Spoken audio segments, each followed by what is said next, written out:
Rahul Gandhi sir अक्सर जो बातें कहते हैं, दुश्मन जो देश है उसकी बात कह रहे हैं। राहुल गांधी ब्रिटिश सिटीजन है। डॉक्टर एस जयशंकर के लिए कहा कि वो मोदी मिनिस्ट्री में वेटर हैं। हाँ, वेटर। मोदी के लिए दरी पर झाड़ने वाला आदमी है। 11 साल पूरे होने के बाद आप तैयारी कर रहे हैं नरेंद्र मोदी को प्रधानमंत्री पद से हटाने की। तीसरी टर्म में चल रही है, इसमें बहुत दिन नहीं रहेंगे। हमारी ज़मीन सब चाइना को दे दी। पाकिस्तान से लोग आए थे, अमेरिका ने हुक्म दिया तो इन्होंने युद्ध विराम कर दिया। कुछ लोग कहते हैं कि डॉक्टर स्वामी प्रधानमंत्री बनना चाहते थे। कौन सी कमी है हमारे में कि वो नहीं बनाए? ये निर्मला सीतारामन कोई फाइनेंस मिनिस्टर है। अटल बिहारी वाजपेयी, आपकी उनसे नाराजगी बढ़ी रही। मोदी भी फ़ोन करेगा तो मैं फ़ोन आप उठाऊंगा। फोन उठाएंगे। उसका दिमाग खराब हो गया तो इसको ठीक करना है इस तरह से। तो राहुल गांधी भी इनको ब्लैकमेल कर रहा होगा। मोदी को तो छिपाने के लिए तो बहुत चीज़ें हैं ना।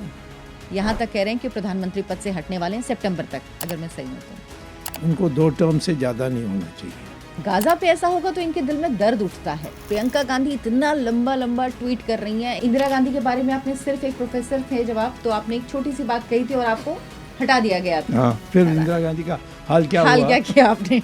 गधा हो तुमने, जाकर हिटलर के साथ समझौता कर ली। बहुत अच्छे आपके राजीव हाँ, गांधी दोस्त रहे। सोनिया गांधी का भी यही समस्या थी कि वो प्राइम मिनिस्टर बनना चाहती थी। आप कांग्रेस का क्या भविष्य देखते हैं? कुछ नहीं, खत्म। खत्म है हाँ, कांग्रेस? खत्म। दूसरा एक पार्टी बन सकती है। कई लोगों की मीटिंग चल रही है अच्छा, कि एक विकल्प बनानी चाहिए कांग्रेस को छोड़ करके। कांग्रेस के लोग कभी कभी आप जो बात कहते हैं और जो बात कांग्रेस कहती है, राहुल गांधी कहते हैं, ये बात आप लोगों की एक जैसी क्यों साउंड करने लगती है? इनको तो आंकड़े नहीं आते हैं, इनको कुछ तो गणित नहीं आता है, इनको कुछ डिबेट कराइए, कोई नहीं आएगा। सब डरते हैं मुझसे। वो तो अमित शाह जी।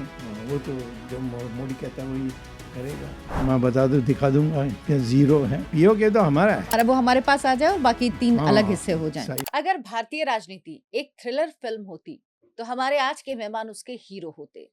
अर्थशास्त्री, प्रोफेसर, राजनेता, ऐसी शख्सियत जिन्होंने देश के बड़े बड़े घोटालों का पर्दाफाश किया, ऐसे ऐसे नेताओं को अदालत में घसीटा जिनके बारे में कोई सोच भी नहीं सकता था।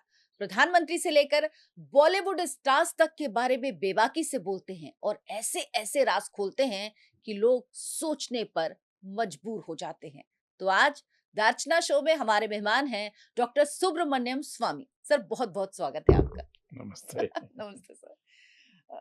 आज बात होगी अनफिल्टर्ड, सवाल होंगे सीधे और जवाब डॉक्टर स्वामी के अनफिल्टर्ड, जैसा आप जानते ही हैं।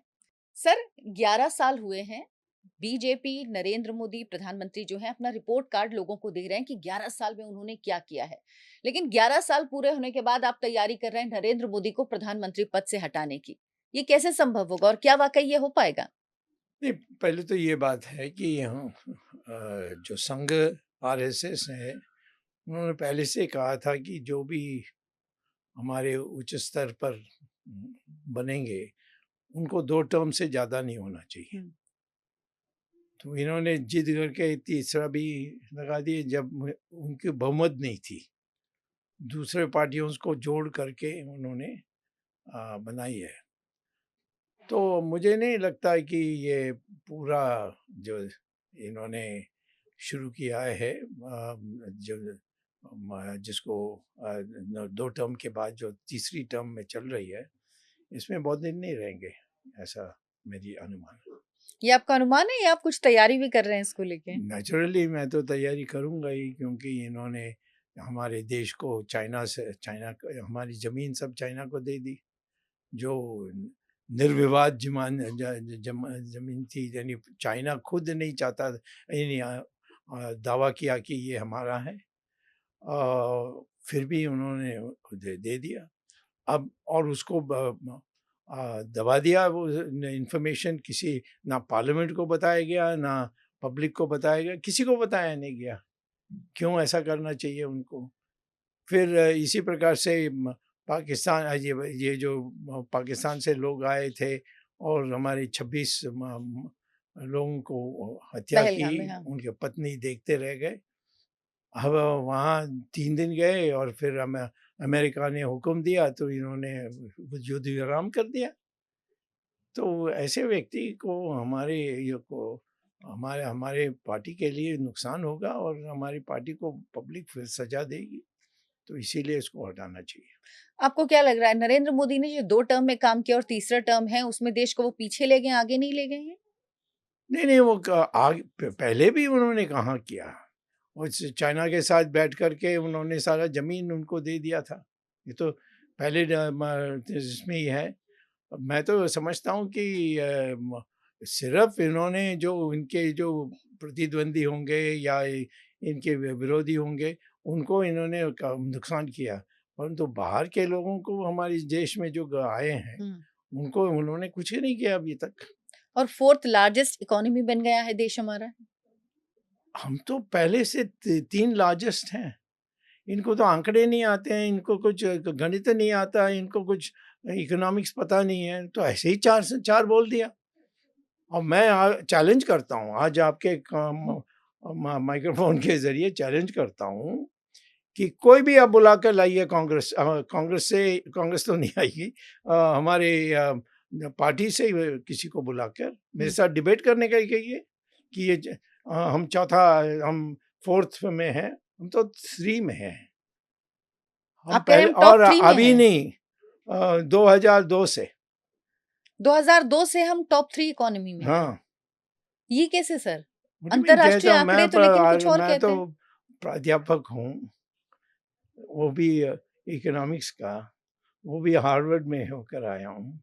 अब मैं ये कैसे मैंने गणित शास्त्र के अनुसार मैंने ये सारी ट्राई किया और ये बात मनमोहन सिंह ने मान लिया था और मनमोहन सिंह ने 3-4 बार कहा था। तो हमारी पोजीशन पर कैपिटा इनकम में बहुत पीछे है, ये बात सही है। पर वो उसकी बात नहीं करते हैं, कहते हैं हमारी जीडीपी है वो चौथा है और ये जब ये बने तब वो चौथा बनी। ये तो इनके बनने के पहले ही तीसरा नंबर में थे हम। और मैं पुराने आंकड़े निकाल के इन्हीं उनके तरफ से किसी को बुलाइए, डिबेट कराइए, कोई नहीं आएगा, सब डरते हैं मुझसे। एक भी पार्टी से कोई नहीं आकर कहेगा नहीं नहीं हमारे प्रधानमंत्री सही थे, उन्होंने चौथा कहा, आप तीसरा कह रहे हैं। सर ऑपरेशन सिंदूर की आपने बात की, आप कह रहे हैं अमेरिका के दबाव में ये युद्ध रोक दिया गया। हाँ। लेकिन डीजीएमओ की पाकिस्तान के डीजीएमओ का फोन आया हमारे डीजीएमओ को, उसके बाद फिर ये और रुका नहीं है, कह रहे हैं कि अभी इसको होल्ड पे डाला है सिर्फ ऑपरेशन सिंदूर। तो क्यों आप कभी-कभी आप जो बात कहते हैं और जो बात कांग्रेस कहती है, राहुल गांधी कहते हैं, जबकि आप राहुल गांधी के खिलाफ, कांग्रेस के खिलाफ जो आपने लड़ाई लड़ी वो किसी ने नहीं लड़ी है, अभी तक लड़ रहे हैं आप। लेकिन ये बात आप लोगों की एक जैसी क्यों साउंड करने लगती है? नहीं, मैं ये कहता हूँ कि जब पाकिस्तान के जो 4 प्रांत हैं उसमें 3 अलग होने चाहते हैं। वो चाहते हैं, वो तो खुलेआम बोलते हैं कि हिंदुस्तान आकर हमें मुक्त कराएँ और हम जैसे बांग्लादेश अलग हुआ वैसे हम भी हो जाएँगे। तो ये 3 को यानी एक मौका मिली, इसमें ये 3 लोगों को हम अब कह सकते हैं कि हम फ़ौज भेज देंगे आपके पास और आप अलग घोषित करिए अपने देश को। अपना यानी जो 3 देश तो आप जानते हैं कि बलूचिस्तान, खैबर पख्तूनख्वा और ये पीओके, दैट्स राइट। ये हमारे पास आ जाए वापस। पीओके नहीं, जो गफर खान का अच्छा, है। अच्छा, ठीक है। हाँ, हाँ, हाँ, हाँ, हाँ। हाँ, हाँ, हाँ। अब पीओके तो हमारा है। वो हमारे पास आ जाए और बाकी 3 अलग हाँ, हिस्से हो जाएँ। सही। लेकिन आपको नहीं लगता ये प्रॉब्लम और ज़्यादा होगी? बांग्लादेश को पाकिस्तान से भारत ने अलग करवाया, उसके बाद अब वो हमारे लिए इतनी बड़ी परेशानी बना हुआ कोई है। परेशानी नहीं हमें जो इधर-उधर यानी गुस्सा करते हैं, हमारी गुस्सा निकालते हैं। मैं तो बांग्लादेश कुछ नहीं कर सकता है। तो आपने डॉक्टर एस जयशंकर के लिए कहा कि वो मोदी मिनिस्ट्री में वेटर हैं। हाँ, वेटर और क्या है? सर आप इतने स्ट्रॉन्ग वर्ड्स जब कहते हैं तो उसके पीछे वजह क्या होती है? आपके पास ज़ाहिर-सी बात है कोई रीज़न होगा? नेचुरली वो क्या करते हैं मैं बताऊँ आपको कि किसी जगह में जाकर मोदी की आगमन के लिए वो वहाँ व्यवस्था करते हैं, यही करते हैं। कौन सी ऐसी पार्टी जो यानी ऐसी कोई किसी और देश की जो फॉरेन अफेयर्स मिनिस्टर हैं, उसके साथ बैठ कर के कोई दस्तावेज़ कोई तैयार किया? अभी तक एक भी नहीं। रशिया का तो जो फॉरेन मिनिस्टर है वो सब जगह में जाकर पहले करता है, उसके बाद पुतिन आते हैं। ये तो जो मोदी के लिए दरी बुझाने वाला आदमी है, यही है। निर्मला सीतारमण उनको आप कहते हैं कि वो अर्थशास्त्री नहीं है, उनको कुछ नहीं आता इकोनॉमिक्स हाँ, के सही बारे में, वो बात क्या है, देश चलाएंगी? सही बात है। मुझसे मेरे से डिबेट करने का ये, मैं बता दूँ, दिखा दूँगा कि ज़ीरो है। उसके जो सारे जो आते हैं पार्लियामेंट में, जब वो पेश करते हैं कि हमारे अगले साल में ये करेंगे, उसमें मैं दिखा सकता हूँ कि कितने परस्पर विरोध मामला है उसमें। आपके हिसाब से पार्टी में आपकी कौन बेहतरीन वित्त मंत्री हो सकता है? कोई भी अगर हो आपको लगता सकता है है, निर्मला वित्त सीतारमण नहीं मंत्री तो? होने में अच्छे लोग होनी चाहिए जो सरकार ऑफिसर्स में हैं, और मिनिस्टर ऐसा होना चाहिए कि जो उनका बात सुनता है। गडकरी है, राजनाथ है, ये फाइनेंस मिनिस्टर हो सकते हैं? और भी और क्या, कोई भी हो सकता है, आप भी हो सकते हैं, जब तक ऑफिसर्स अच्छे हैं, कोई भी हो सकता काम है। ऑफिसर्स को करना है हाँ, मैं इसमें मैक्सिमम। कोई, हाँ, या आप उस इकोनॉमिक्स जानते हैं, तो आप किसी की पर निर्भर नहीं होंगे। आप अपने आप कहेंगे, ऑफिसर्स को कहेंगे ये करना है, ये करना है, ये करना है। डॉक्टर एस जयशंकर नहीं तो आपको लगता है कि पार्टी में विदेश मंत्री कौन होना चाहिए था? अरे कोई भी हो सकता है, या अगेन वही बात आई है, कोई भी हो सकता है, क्योंकि जो फॉरेन अफेयर्स मिनिस्ट्री में, एक्सटर्नल अफेयर्स मिनिस्ट्री में जो लोग हैं, इतने काबिल लोग हैं, वो यदि देखेंगे कि तुम सुनने के लिए तैयार, तो सारे दस्तावेज पर तैयार करके दे देंगे, क्या बोलना है, कब बोलना है, कहाँ जाना है, सब कर देंगे। ये समझता है कि मैं जवाहरलाल नेहरू यूनिवर्सिटी में गया हूँ, और इसीलिए मैं सब कुछ जानता हूँ। ये कुछ क्या जानते हैं, इसको तो मोदी अब कहता है कि नहीं नहीं, तुम जाके दरी बिछा के आओ, मैं जाने वाला हूँ, यही होता है। आप पार्टी में हैं, उसी पार्टी के जो बड़े नेता हैं, प्रधानमंत्री हैं, उनसे सीधे-सीधे डायरेक्ट आप विरोध करते हैं, डायरेक्ट बातें कहते हैं, यहाँ तक कह रहे हैं कि प्रधानमंत्री पद से हटने वाले हैं सितंबर तक, अगर मैं सही हूँ तो। तो आप फिर भी पार्टी में हैं। एक समय पे आपको याद होगा जब इंदिरा गांधी के बारे में आपने सिर्फ एक प्रोफेसर थे जब आप, तो आपने एक छोटी-सी बात कही थी और आपको हटा दिया गया था, हाँ, फिर है ना? इंदिरा गांधी का हाल क्या हाल हुआ? क्या किया आपने? तो मतलब कैसे ये कैसे होता है कि आप उसी पार्टी में हैं और सबसे क्यों? बड़े नेता को आप ये पसंद नहीं करते हैं, ये उनकी आप इतना ये इतना ये तो लोकतंत्र है। क्रिटिसिज्म करते हैं? ये तो लोकतंत्र है, और बिल्कुल अन्य है। देशों में ऐसा होता है। विंस्टन चर्चिल ने अपने प्राइम मिनिस्टर को कहा, तुम गधा हो, तुमने जाकर हिटलर के साथ समझौता कर ली। ये इन भाषा में उन्होंने कहा। आप और भी तो कहते हैं डरपोक हैं और क्या-क्या कहते हैं नमक हराम है यस, नरेंद्र मोदी के बारे में। या कहता हूँ तो उसका जवाब दीजिए। मैं क्यों नहीं कह सकता हूँ? जब हमारे देश में ये जो आतंक फैली हुई है, या जो भय फैली फैली हुई है, अब क्या पत्रकारों सब डरते हैं यानी ये सच लिखने में। क्यों? ये तो लोकतंत्र है। आप बोलिए, कोई गलत होगा तो केस डालिए कि इन्होंने हमारी प्रतिष्ठा को खराब किया, इनके ऊपर केस डालिए। ऐसा करना चाहिए। केस डालेंगे तो और बुरा होगा उनके लिए। मेरे ऊपर तो किसी ने केस नहीं डाला। सर आपसे कौन केस लड़ पाएगा? आपने तो ऐसे-ऐसे लोगों के अदालत में खींचा है क्यों मैं कि अकेला, ये इतने इनके पास कितने हैं, अटॉर्नी जनरल, सॉलिसिटर जनरल, ये एक इतने का मिनिस्ट्री ऑफ लॉ है, ये सब है। इसके बाद भी मेरे साथ मेरे मुकाबला नहीं कर सकते। डॉक्टर स्वामी इतना ज़्यादा नरेंद्र मोदी से क्यों नाराज़ हैं? क्या मतलब क्यों? क्या क्योंकि हमने बहुत बहुत मेहनत करके, जिसमें इनका मेहनत उतना बहुत कम था, और हम लोग थे, अडवाणी थे, मुरली मनोहर जोशी थे, कितने लोग थे। उसके पहले दीनदयाल उपाध्याय थे, उन्होंने जान दे दी अपनी।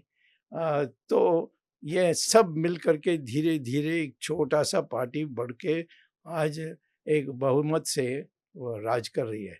उसको इस प्रकार से ख़त्म करना, मैं समझता हूँ कि हम तो बर्दाश्त नहीं कर सकते। आपको लग रहा है पार्टी खत्म हो रही है? ज़रूर, इस तरीके से चलेगी तो हम जीत नहीं सकते दोबारा। नरेंद्र मोदी के बाद किसको आप देखते हैं प्रधानमंत्री के तौर अरे पर? वो कोई भी हो सकता है, ये बीमारी से आप हटो, अच्छा। जवाहरलाल नेहरू के बाद कौन हो सकता है? जब हाँ, ये क्योंकि जब हमारे जब डिस्कशन का एक पॉइंट जब होता है। जब जब हमारे उसके जगह में जो आए उसको तो कहते हैं सोने, ये तो चिड़िया है, ये है, वो है, लोग सब कहते हैं, परंतु आगे में लाल बहादुर शास्त्री महान निकले, उन्होंने जिस तरीके से पाकिस्तान को ठीक किया। तो नरसिम्हा राव, वो तो बीमार थे, लोग कहा कि ये तो थोड़ी दिन के लिए है, उसके बाद सोनिया गांधी आएगी, बट उनकी स्वास्थ्य सुधर गए पावर में आने के बाद। और कितना काम किया उन्होंने, सारा जो परिवर्तन किया इकोनॉमिक्स में वो तो उन्होंने नहीं किया। नरसिम्हा राव ने मनमोहन सिंह को भी बुलाया था और उनको फाइनेंस मिनिस्टर बनाया था। मुझे भी कहा था फाइनेंस मिनिस्टर बनो, परंतु कांग्रेस में ज्वाइन करो, मैंने कहा मैं नहीं करूँगा। तो उन्होंने मिनिस्टर रैंक पोजीशन दिया मुझे, परंतु मिनिस्टर नहीं बनाया।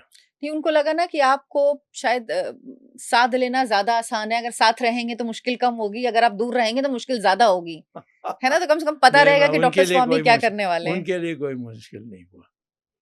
वो रोज 5 बजे मुझे चाय के लिए बुलाते थे। इसीलिए बुलाते थे ना सर, कि मुश्किल ना हो। ठीक है, तो फिर हमें ठंडा रखना है तो फिर ऐसे ही व्यवहार करना चाहिए।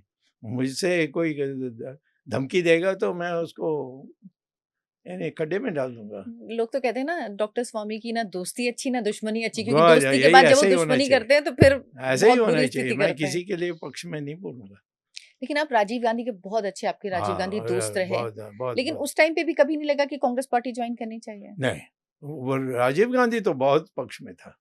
3 बार 4 बार उसने अपने पार्टी के लोगों को भी बुलाकर कहा कि इसको समझाओ। मैं कहा मैं नहीं आऊँगा। तो आप जब तक हैं तो पार्टी अच्छा है, इसके बाद जो आएगा उसको मैं नहीं सहन कर सकता हूँ।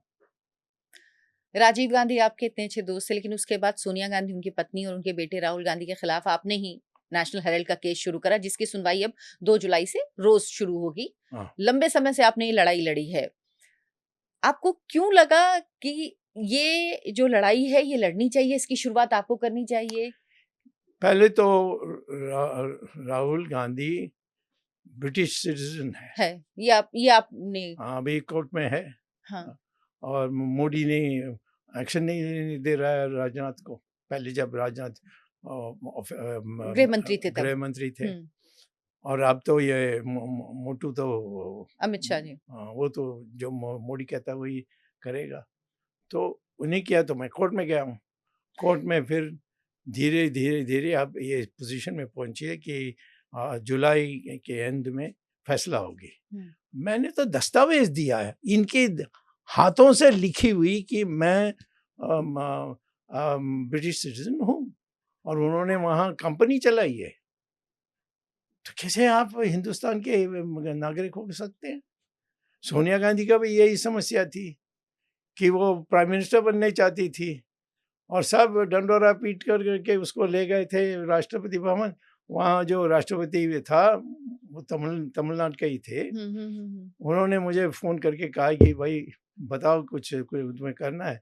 तो मैंने कहा कि जो हमारे नियम में लिखा है, मेरा कॉन्स्टिट्यूशन के साथ जो दस्तावेज हैं उसमें लिखा है कि हमारे देश में कोई नागरिक बनेंगे तो उनके ऊपर वही अंकुश लगेगा जो एक इंडियन उनके देश में बनता है। तो इंडियन बनेगा इटली में वहाँ के नागरिक, तो वो प्राइम मिनिस्टर बन नहीं सकते। तो मैंने कहा ये हमारे देश में नहीं बन सकती।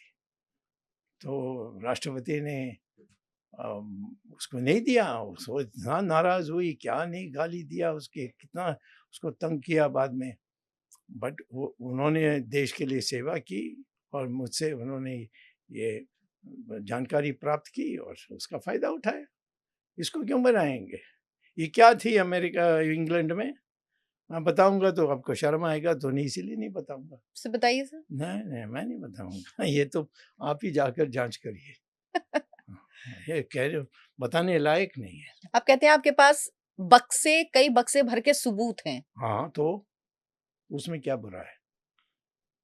तो फिर अभी तक ये केस क्यों चल रहा है? क्यों अभी तक इसमें कुछ नहीं हुआ देखो आगे? कोर्ट में है ना, समय लग रहा है। न्यायाधीश जो करेगा, न्यायाधीश को भी ऊपर इतनी दबाव होती है ये तो बात सही है सर, क्योंकि राहुल गांधी अगर विदेशी नागरिक हैं, आप कह रहे हैं लिख के दिया है, तो लिख दिया। सरकार के लिए सबसे आसान है। और मैं कहता हूँ कि जब राजनाथ थे तब पूछा गया था ना तब राहुल गांधी से। उन्होंने मेरी इस चिट्ठी को और जो दस्तावेजों को जोड़कर इनको चिट्ठी लिखा हाँ, राहुल गांधी को कि पूछा था। हाँ हमने तय कर लिया कि हाँ ये आप नागरिक बने, हाँ, तो क्या आपको किसमें क्या कहना है। उसने जवाब ही नहीं दिया और उल्टा क्या हुआ, जब ये मोदी ने इनको ट्रांसफर कर दिया और अमित डिफेंस शाह। में भेज दिया। और अमित शाह को हर बार मैंने पूछा, 6 साल के लिए अमित शाह है, ऐसे ही हंसते थे जब मैं पूछता था कि कब करोगे कब करोगे।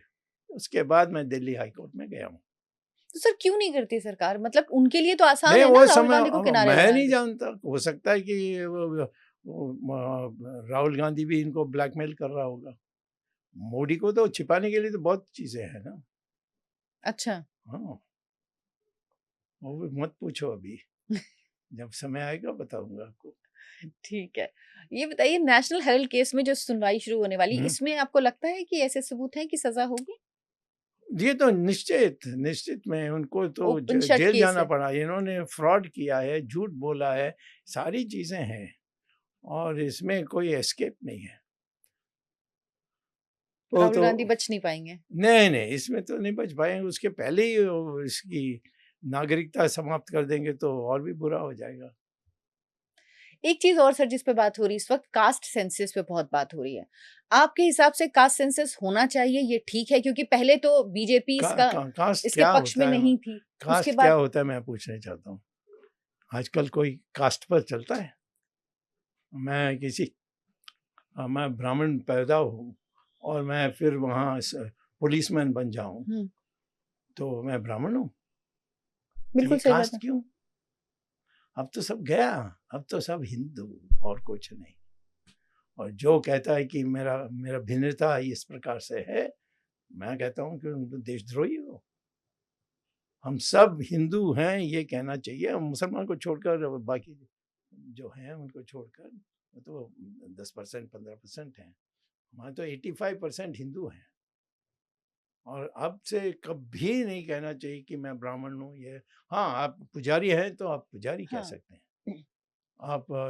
आप लाठी उठा करके देश की यानी देश की जो समस्या उसकी हल करने के लिए बाहर निकलते हो तो आप क्षत्रिय कह सकते हैं। आप व्यापार करोगे तो आप उस प्रकार से कह सकते हैं। आप खेती करोगे तो आप शूद्र हैं।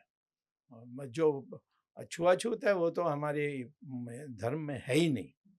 ये सब बाद में आया, इसको मिटाना चाहिए। तो वो यही सवाल पूछा जा रहा है कि पहले तो बीजेपी इसके पक्ष में नहीं थी कि कास्ट सेंसस कराया जाएगा। राहुल गांधी लगातार कह रहे थे कास्ट सेंसस होना चाहिए, होना चाहिए।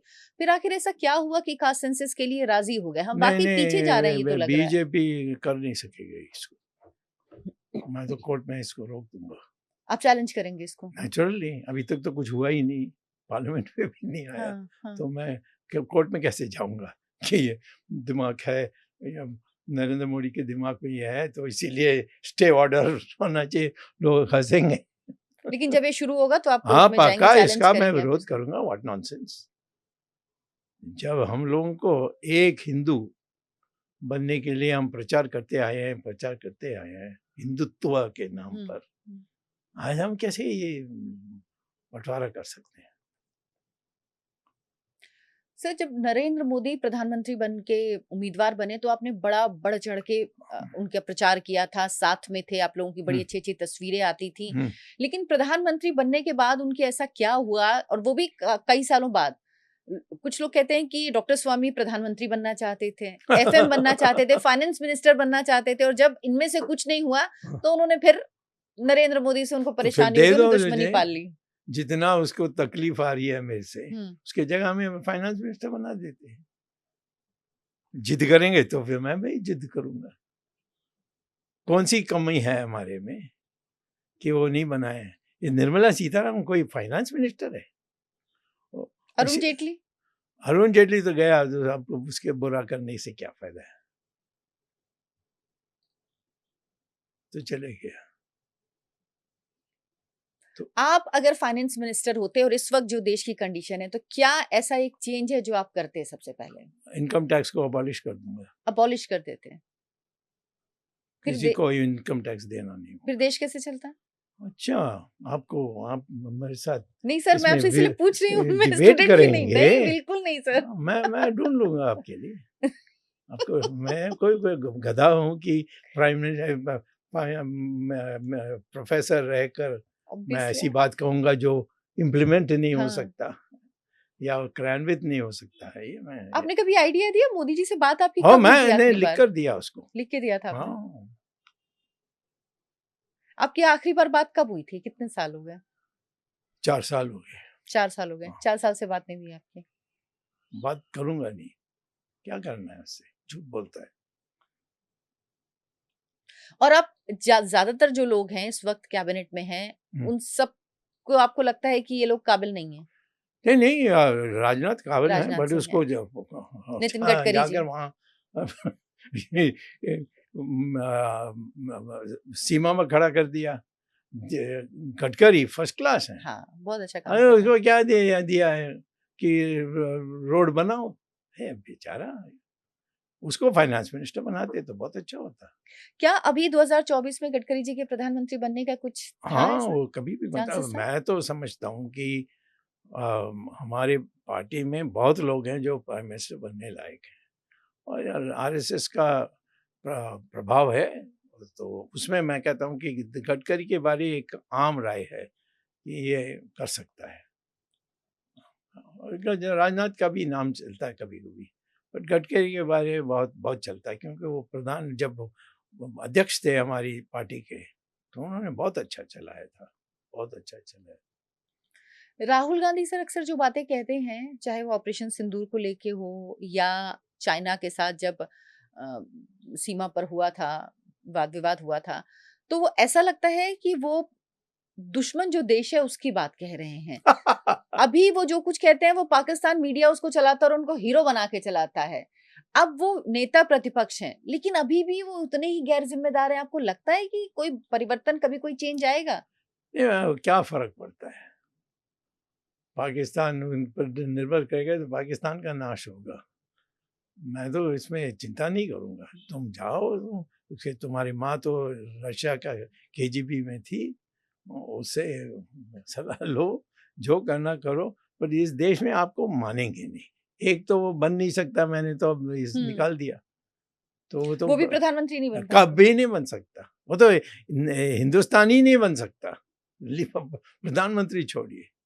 जैसे मैंने इसकी माँ को मैंने कहा था, उस समय मैंने पहले ही कहा था मत बनने के लिए प्रयास करो। मैंने ये कांग्रेस वालों को कहा कि जाके बताओ, जाके पूछो जयशंकर, जैसे नॉट जयशंकर, एक इंटेलेक्चुअल उनका जो है, तो ये इनको कहा, ये मैंने कहा कि भाई ये तो बन नहीं सकती, इसका एक माइनस पॉइंट है, इस अनुसार नहीं बनी। ये कभी नहीं बन सकता। अभी से यूएन में जो वोटिंग हुई गाजा को लेकर, हाँ, उसमें भारत ने खुद को अलग रखा। उसके बाद कांग्रेस बड़ा नाराज है। प्रियंका गांधी इतना लंबा लंबा ट्वीट कर रही हैं, एक्स पे पोस्ट कर रही हैं। हाँ। कभी कभी लगता है कि जब बांग्लादेश में हिंदुओं के साथ ये हो रहा था तो शायद बड़ी मुश्किल से 2-4 शब्द लिखे गए होंगे, लिखने में दिक्कत हो रही थी। लेकिन जब गाजा की बात आती है, जब मुस्लिमों की बात आती है, तब ये हमास की बात नहीं करेंगे, जो आतंकवादी संगठन है जिन्होंने इजराइल पर हमला किया, इजराइल को उकसाया, उनको मारा। लेकिन जब गाजा पे ऐसा होगा तो इनके दिल में दर्द उठता है। इसकी क्या वजह है? आप तो बहुत करीब से जानते हैं इस परिवार को। परिवार को तो जानता हूँ, और उनमें परिवार में एक को तो हम बहुत मानते थे, राजीव गांधी। हम्म। देखिए, इन लोगों का सारा जो पैसा है, उनकी जो इच्छा है, ये सारी चीज़ें विदेशों से जुड़ा हुआ है, कोई नई बात नहीं है। तो करने दो, हमारे लिए अच्छा है, काहे को हम उनको रोकें। तो उनको भाई जब चुनाव में ये कहीं आएंगे बड़े पद में, तो उस समय हम उठाएंगे उसको। तब आप हाँ इस जरूर, फिर तो हम छोड़ेंगे नहीं उसको। यही तो जब मोदी को पेट में दर्द है कि मैं उसको भी अटैक करता हूँ और कांग्रेस को भी अटैक करता हूँ। तो आरएसएस कहती है भाई हमारे कार्यकर्ता सब कहते हैं स्वामी तो हिंदुत्व पर बोलता है और ये विपक्ष की धज्जी उड़ाता है। तो मोदी का बुरा करने से क्या बुरा है? जैसे हमारे पार्टी के वर्कर ही कहते हैं। आपको लगता खैर अब आप इस स्टेज में हैं, इतना सब कुछ आपने हासिल कर लिया अपने जीवन में, लेकिन आपको लगता है कि अगर ये स्थिति नहीं होती तो शायद कुछ बेहतर होता आपके लिए भी? ओ या इसको इसको तो जाना ही चाहिए, इससे कोई भी अच्छा होगा। राजनाथ हो जाए, ये गडकरी हो जाए, कई लोग हैं। मैं नाम नहीं लूंगा क्योंकि किसी का नाम छोड़ दूंगा तो उनको बुरा लगेगा। लेकिन कोई नाम है या आप कई चर्चा नाम में है, है, मतलब ये कई नाम है, कई नाम है। आपको लग रहा है आरएसएस और नरेंद्र मोदी के बीच सब ठीक नहीं है 2024 से? ठीक नहीं कह सकते, वो तो प्रचारक था ना आरएसएस का, तो हम्म। ठीक नहीं है कह नहीं सकते, परंतु वो करता नहीं है जो वो उनके वो आदेश देते हैं। और उनका नियम है कि तुम प्रचारक लोग थे तो नियम को मानना पड़ेगा। जो कहेंगे संघ, कभी संघ रोज नहीं कहेगी, कभी कभी कहेगी, तो उसको मानना चाहिए। ये तो इसका घमंड इतना हो गया। आपने सर इंदिरा गांधी से लेकर प्रधानमंत्री नरेंद्र मोदी तक सारे प्रधानमंत्री देखे, पास से देखे, सबके बारे में जाना। सबसे अच्छे प्रधानमंत्री आपको कौन से लगे जिन्होंने देश को आगे ले जाने में सबसे ज्यादा काम नरसिम्हा किया? राव। नरसिम्हा राव। हाँ, उसके बाद चंद्रशेखर, बट बहुत कम समय था। हम्म। वो उसका चंद्रशेखर की जो स्ट्रांग पॉइंट थी वो आ, जो सारी बातों को बांट देता था कि तुम इसको देखो, तुम इसको देखो, और मुझे घूमने दो हवाई जहाज से। लेकिन उनपे भी आपने आरोप लगा दिए थे चंद्रशेखर जी पे? नहीं नहीं, कभी नहीं, कभी नहीं। हाँ हाँ। सर लड़ाई हुई थी जब मैं पार्टी का प्रेसिडेंट बनने चाहता था, इसने मेरा विरोध किया, तो तब मैंने उसको गाली दिया जरूर। क्या मैं चुप नहीं रह सकता? अरे जयललिता को आपने सजा करवा दी? करा दी, परंतु एक समय में जब मेरे पास आई और रोई, घर में, मेरे घर में आकर रोई, तो फिर मैंने उसको बचाया क्योंकि वो फिर आपने सरकार गिरा दी अटल जी करुणानिधि की। उसके पीछे पड़ा। हाँ। फिर ये चीफ मिनिस्टर बनने के बाद फिर शुरू कर दी, तो फिर मैंने उसको उतारा और उसको जेल भेजा और फिर मर गई वो बीमार वैसे भी थी। तबीयत ठीक नहीं हाँ, थी। वो नहीं चाहती थी, बट उसके पीछे जो लोग थे, जैसे वो शशिकला, वो कहती थी ये बहुत डेंजरस आदमी है, ये तुम्हें बुद्धू बना रहा है, ये है। वो सिनेमा एक्ट्रेस होते के कारण उसमें बह गई। तो मैं उसके बारे में अच्छी राय रखता था, वेरी एजुकेटेड पर्सन। बट ये जो सबके बारे संदेह करना, ये सारे, ये हिंदुस्तान में आप कभी नहीं चला सकते हैं कि यदि सबके ऊपर संदेह करते रहो। कोई ठोस मिले तो दूसरी बात है, जो कोई अपराध हो उसके बारे दूसरी। बट ये ऐसा है वैसा है, इसकी इसकी तो इसकी तो इतनी लोभ है कि वो खुद प्रधानमंत्री बनने चाहता है। ये सारी जो बातें चलती रहती है हमारे देश में, ये तो सब दुर्बल करती है हम लोगों को। अटल बिहारी वाजपेयी, हम्म, आपकी उनसे नाराजगी बड़ी रही, हम्म। क्यों सर? शुरू में मैं जब अमेरिका हार्वर्ड यूनिवर्सिटी से आकर आईआईटी में प्रोफेसर बना, तो इन्होंने, अटल बिहारी वाजपेयी ने मुझे आमंत्रित किया कि हमारे एमपीज जो हैं 14-15 ही थे उस समय, वो आपको हमारे पंचवर्षीय योजना के बारे कुछ सुनने चाहते हैं। तो मैं गया था, वहाँ से हमारी दोस्ती बनी। और फिर अटल बिहारी वाजपेयी मुझे देश भर घुमाया कि देखो इकोनॉमिस्ट आया है, इसके आधार पर हमारी जनसंघ बहुत आगे बढ़ेगी। इमरजेंसी में अटल बिहारी वाजपेयी ने इंदिरा गांधी को चिट्ठी लिखकर दे दिया कि हम आपको सपोर्ट करेंगे, परंतु इसको गुप्त रखिए। तो इंदिरा गांधी ने कहा कि बट स्वामी तो आपका एमपी बन गया है और आपने उसको बनाया, और अब वो अंडरग्राउंड में है, विदेश जहाँ अब चले गया, वहाँ से खूब का प्रोपेगेंडा कर रहा है, तो हम कैसे विश्वास करेंगे कि तुम दोनों तरफ नहीं कर रहे हो। तब उन्होंने मुझे आदेश दिया कि तुम सरेंडर करो और जेल जाओ। तो मैंने कहा मैं नहीं करूँगा। क्यों नहीं करोगे? मैंने कहा नानाजी देशमुख कहते हैं कि वो हमने भूमिगत बनाई है, आरएसएस के लोग कहते हैं हमने भूमिगत संगठन बनाई है। उसके आधार पर आप ये प्रचार रखिए ताकि लोग ये ना समझें कि हम सब घुटना टेक कर ली है। तब ये से चिढ़ने लगा और कितनी मेरी वजह। एक बार जब इंदिरा गांधी ने बहुत मेरे ऊपर 18 केसेस डाली थी, उस समय मैं विदेश से आया, पकड़ नहीं सकी, पार्लियामेंट गया, हाँ, भाषण दिया, और फिर वापस चले गए एक मिनट का भाषण कि जो शुरुआत हो रही थी, मैंने कहा कि आपने शुरुआत में कौन कौन मर गए हैं, पर लोकतंत्र भी मर गई, उसको भी जोड़िए। तो सब ये कहाँ से आ गया, कहाँ से आ गया। उस समय हम निकल गए और वापस नेपाल के जरिए वापस अमेरिका चले गए। तो उसमें इतनी बड़ी नाम पाई, ये ईर्ष्या में डूब गया। उसके बाद इधर उधर, तो मैंने कहा ठीक है, तुम्हारी हम ऐसी तैसी करेंगे। उसकी सारी जो नुक्स हैं बाहर निकाली, बहुत उसका नुकसान हुआ था। क्या ऐसी चीजें थी जो आपको लगा कि अटल बिहारी वाजपेयी के लोगों को नहीं पता थी? इसने मिसेस कॉल को अपने हड़प करके अपने कमरे में रखा और मिसेस कॉल का जो पति था उसको सर्वेंट क्वार्टर में रखा जब ये एमपी थे। ये करने लायक है? क्यों मैं कह रहा हूँ? क्योंकि वो जो वो रामजस में जो थे, वो एक दिन मुझे पकड़े जब मैं वाजपेयी को मिलने के लिए आया था। और मिसेस कॉल हमारे साथ बहुत अच्छी बातचीत करती थी। जब वाजपेयी नहीं आता था वो गपशप बहुत करते थे। And she was very good lady also. तो मैं जब बाहर जा रहा था, इसने मुझे बुलाया, देखो क्या है, मुझे सर्वेंट्स क्वार्टर में रखा, मेरी बीबी को साथ रखा है, ये अन्याय क्या है? तो मैंने वाजपेयी को कहा कि नहीं, यहाँ डिवोर्स करा के शादी कर लो। इसे तुम कौन होते हो? तो मैंने कहा हम पार्टी के मेंबर हैं। अरे पार्टी के मेंबर हो गए, हमसे भी बड़ा हो गए। तो वहाँ से लड़ाई शुरू हुई। फिर इसने दबाने की कोशिश की, झूठ बोला मेरे बारे, कई चीज़ मैंने उनको पकड़ा। फिर मैं उसके बारे जो जो व्यक्तिगत उनकी बातें थी सब बाहर निकाला।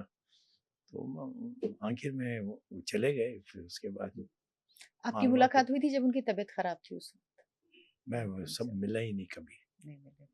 मैं क्योंकि इमरजेंसी में मुझे चिट्ठी लिखा कि तुमने सब लोगों को विडंबना में डाल दी है, तुम्हें सरेंडर करने से क्या आपत्ति है, सारे लोगों को राह मिलेगी। मैंने कहा मैं तो तुम्हारी बात मानता नहीं हूँ, तुम नाना जी को समझाओ, वो जेल में है, जाके मिलकर कहिए। तो नाना जी तो मुझे बहुत प्रेम करते थे। तो नाना जी ने कहा कि एक ही है जो हम जिसके आशा पर हम हैं, तो हम तो नहीं कहेंगे उसको। तो उस दिन से बहुत नाराजगी हो गई, कटुता आ गई दोनों के समय।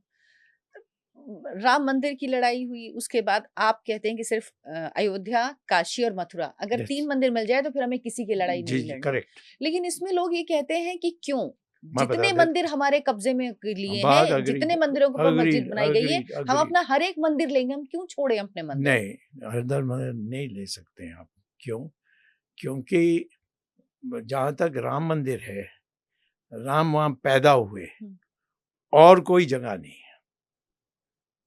जहाँ मैं राम मंदिर तो बहुत बने हैं हमारे देश में, परंतु जन्म स्थान हाँ। एक ही है और वहाँ थी, उसको तोड़ा इन लोगों ने बाबर के टाइम में। उसको दोबारा जरूर बनाएंगे, वहीं बनाएंगे। और मुसलमान ने जो मस्जिद बनाई है उसको दूसरा वो थोड़ी दूर में बना के देंगे।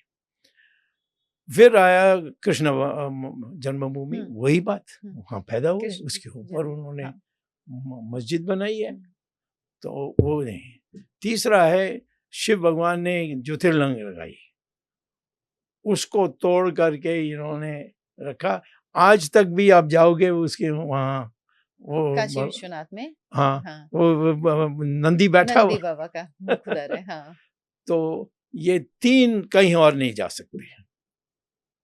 और मुसलमान को मानना चाहिए, नहीं तो जबरदस्ती करके करेंगे, कोर्ट से करेंगे या किसी और रास्ते कोर्ट से। में चल ही रहे हैं सर सारे मामले। चल रहे हैं तो हम भी लगे हुए हैं ना, तो मैं जानता हूँ हो जाएगा। वो मुसलमान का जो जानते हैं कि भाई 85% हिंदू एक साथ हो जाएंगे तो बहुत मुश्किल है।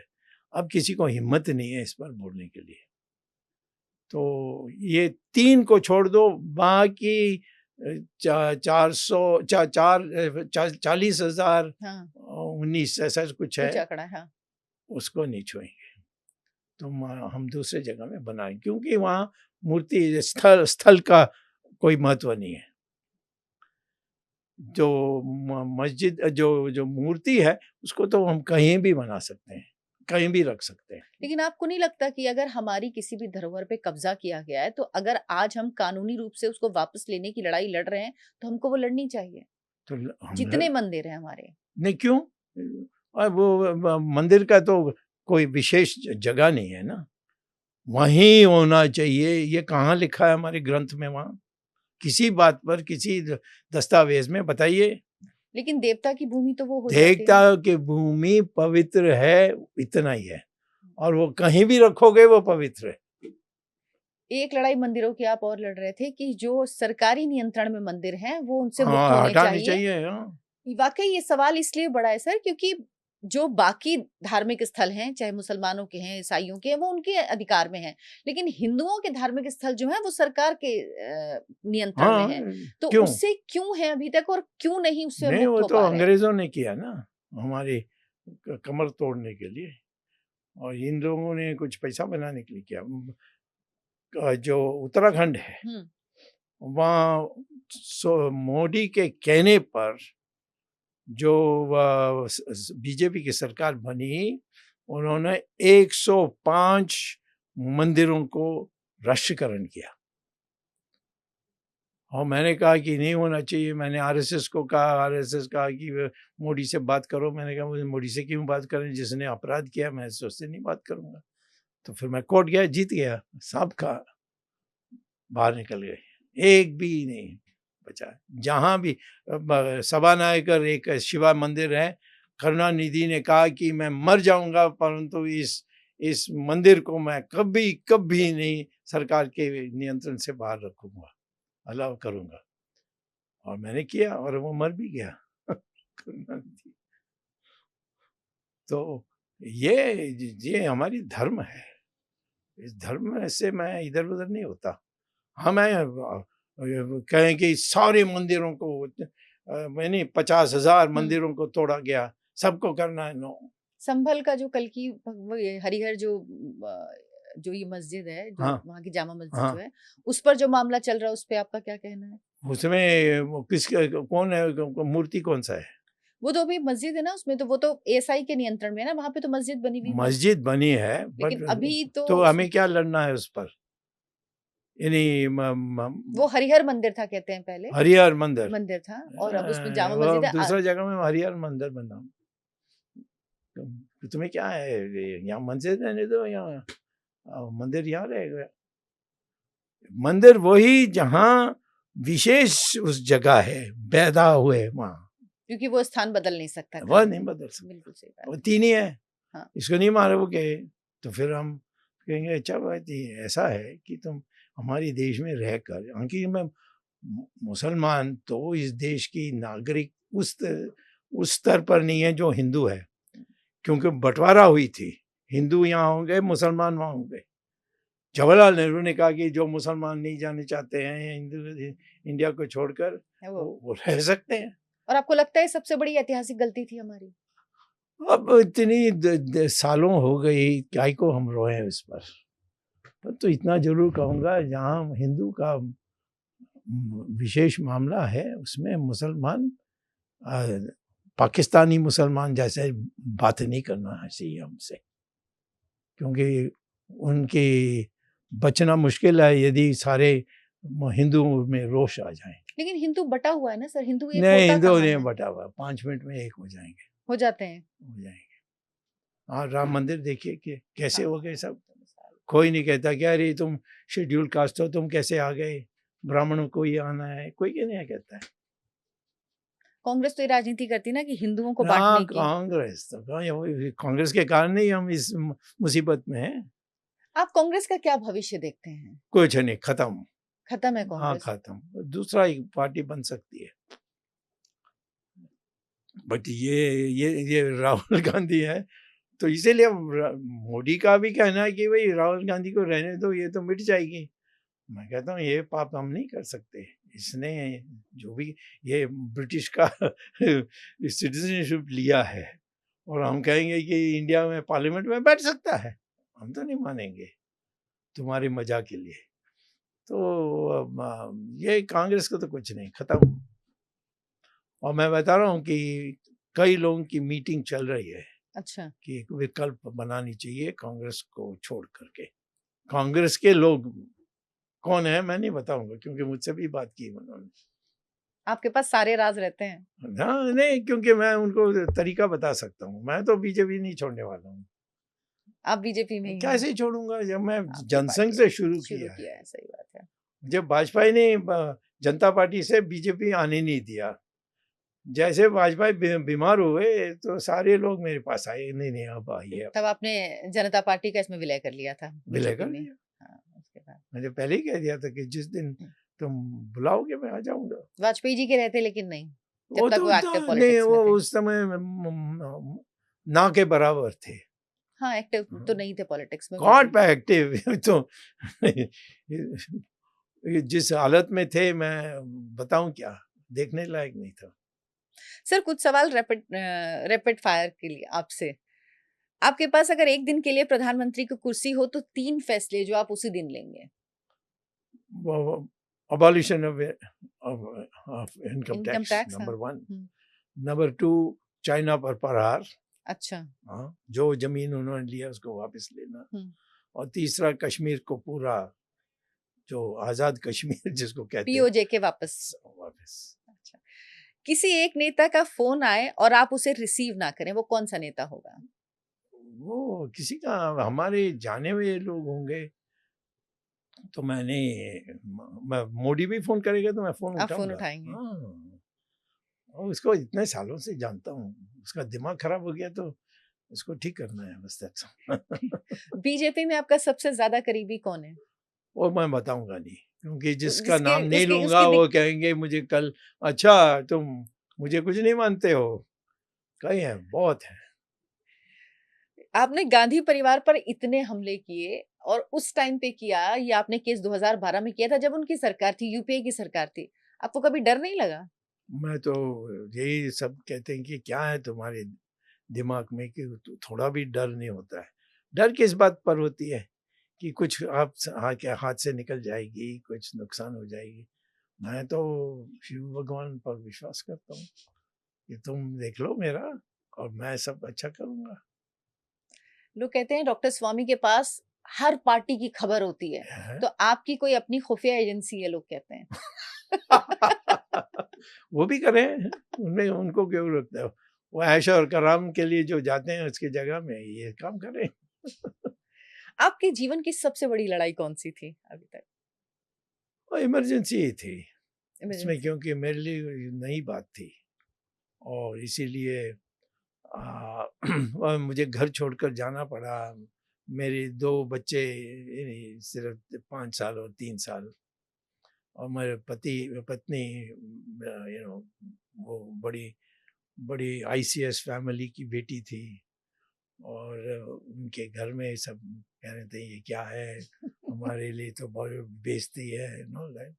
तो बड़ी मुश्किल थी, बट मैं क्या, चिट्ठी भेजता था जो आरएसएस पहुंचाती थी मेरी पत्नी को कि जरूर बदल आएगा, विश्वास करो। उसने विश्वास किया। मूर्ख हो सकती थी, बट उसने, पर की बात तो सही निकली। अच्छा, आपको कभी लगा जीवन में किसी चीज़ पे कि नहीं अब इस पे हार मान लेनी चाहिए, अब हो गया? नहीं, अभी कभी तक नहीं? मैं ऐसा कभी, ये दिमाग में अंदर जाएगा ही नहीं। आज नहीं तो कल परसों, होगा। हाँ, छोड़ूंगा नहीं। अच्छा, आपका अभी अधूरा सपना कौन सा है? कोई जो भी मैं चाहता तो हो गया है। अधूरा इसमें देखिए, आशा करना इट्स जो अ है डिफरेंट थिंग। वो अच्छा नहीं है। हम्म। जो आने वाला वो आएगा। तुम प्रधानमंत्री बनने की आशा है? नहीं, मैं सोचता भी नहीं हूँ, बट हो सकता है मैं आज बन जाऊं। उस समय मत कहो कि तुमने कहा ऐसा ऐसा है। मैं कहता हूँ मेरी आना है तो आ जाएगा। कितनी चीजें आई है। कोई मुझे, जब मैं इलेक्शन में गया, पार्टी में गया, तो लोगों ने कहा क्या है, तुम तो हार्वर्ड का प्रोफेसर हो, कहाँ तुम फिट करोगे, यहाँ मर जाओगे, तुम्हें इलेक्शन में पैसा कहाँ से आएगा। ये सारी बातें गई, सबको पार करके हम 6 बार पार्लियामेंट गए। हाँ। आपका फेवरेट श्लोक जो आप सबसे ज्यादा, आप या कोई कोटेशन? सुकृत गए समय कृतवा लाभा लाभो जय हो, ये गीता में है। अच्छा सर, अभी क्या ऐसी चीज है जो आपको लगता है कि हाँ, इस पद पे अगर मैं होता तो मैं चीजें बदल देता, देश बहुत कुछ बदल देता? मैं तो कहीं भी होऊंगा तो मैं बदल दूंगा। तो इधर या उधर, कहीं ना कहीं तो बदलूंगा। ये सवाल ही नहीं है, मैं कभी नहीं सोचता है। जो भी देगा वहां वहां बदल दूंगा। थैंक यू सो मच, आपसे बात करके सर बहुत अच्छा लगा, बहुत अच्छा लगा, बहुत सारी चीजें। Thank you so much. Thank you. आपसे गुजारिश है, इस पॉडकास्ट को देखिए और ज्यादा से ज्यादा लोगों तक पहुंचाइए, लोगों के साथ शेयर करिए। हमारे चैनल आयन भारत को सब्सक्राइब जरूर कर लीजिए। धन्यवाद, नमस्कार।